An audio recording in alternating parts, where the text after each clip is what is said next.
Thank you, Gina. Good morning. It is afternoon. It's great to be with you all. Great to follow Jim. I came to Stanford because the PMP was here, and it was Stanford was so far ahead of the curve on this idea that the same skills from the private sector were needed in the public and nonprofit sectors, and left the school thinking that I would head first into the private sector and then build some of those skills and then make the move. And it is that took longer than I expected, but it's a great joy. It's tough to follow such a great talk, so I'm going to cheat and just put up a picture of a really cute child. And this is Alejandra, who is just one of many children around the world who have taken my heart. And I had the chance to spend a few days with her family in a community in northwest El Salvador a couple of years ago.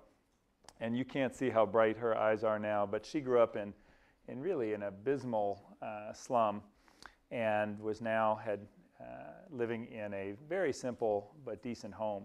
And she was telling me about how much she loves now that she can go to school, and she's studying math, and she wants to be a lawyer so she can help other families get the rights to have land. And this is from a very young girl. Her mom, Azucena, had always dreamed about having a hair salon, but had no way to do it. And now their little house converts at 8 a.m. and opens as a hair salon, so she can both earn income and be available when the girls get home from school. And those days kind of make it for me and make it easier to deal with the extra grace required folks and challenges and the tougher side of nonprofit leadership that you all know so much about. And I feel really blessed that till something changes, as far as I can tell, I've been able to find my calling, find that where for the first time in my life there's nothing else I'd rather be doing, and in that intersection. And I want to talk about that idea of calling today. It is, when I left Stanford, was in a number of jobs, and my career really never made any sense. Looking back, I can see how all the pieces fit together, but one sort of thing led to another, and finally had gotten to the point where I was ready to make the leap, and did something that I generally discourage people from doing, which was to leave my job without having the next job. And that led to something I'd always wanted to do and never made time for, but with my family's blessing, went to India and served in rural India for a short period of time with the Bungi. And for those of you who know the India social strata, even among the Dalits, the Bungi are at the absolute bottom of the social order. And they're only literally allowed to hand clean latrines and clean up after dead animals. And about half the kids in this community were dying by the age of 13 because of the horrific conditions. And it just shattered me. And I think all these latent social justice feelings just reemerged, and for me it was this, a pastor named Bill Hybels in Chicago coined the phrase that same year. He talked about a holy discontent, and I think this was my holy discontent moment. And I think our world has lots of discontent, and my version of that is, we have discontent. Somebody's watching TV and they see this terrible event unfold in their community and the world, and they respond, they think, that's terrible, somebody ought to do something about that. And then they change the channel and watch a movie. I think that holy discontent moment is where you see that same terrible event unfold in your community of the world, and God just grabs you by the neck, and the response is, I can't stand that, and I'm going to do something about it. And you get off the couch and get out into the community and decide you're going to be part of making it better. And so I came back from India fairly convinced that what I was supposed to do was spend the rest of my time helping the poor, and then nothing happened.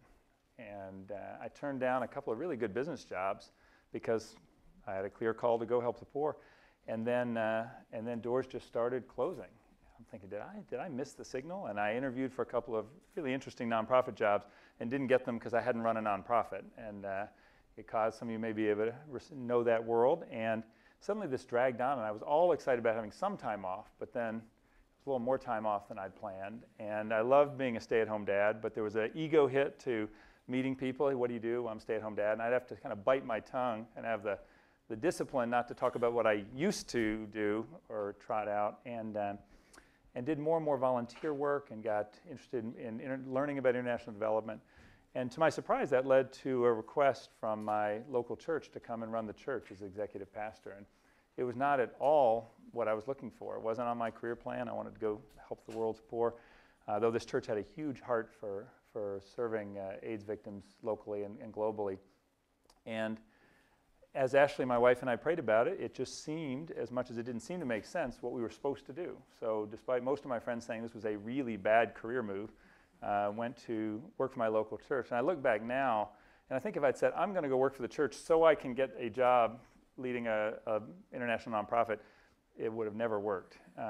But in fact, that seasoning time, I learned so much in that experience, loved the work, and then very much out of the blue, Habitat came calling, to my great surprise a few years later. And I have absolutely loved this work, and I'm not going to talk about Habitat, but I want to encourage, and I'm preaching to the choir here, all of you, as you think about calling, and my favorite definition of calling comes from theologian Frederick Buechner. He said, your calling is where the deep gladness of your heart and the world's great need meet.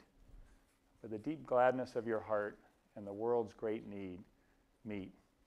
And I think what I love about the PMP, and I know the people in this room, is so many people have found that holy discontent moment and grabbed onto it. And I hope you have all found the same joy, though it's not always easy, of pursuing that in a way that is making our world better. So it is great to be here, and I just want to close with my favorite blessing from the Franciscan tradition.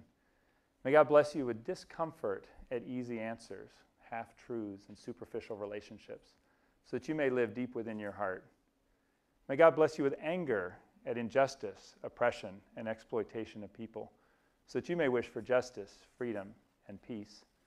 And may God bless you with enough foolishness to believe that you can make a difference in this world, so that you can do what others say cannot be done. Thank you.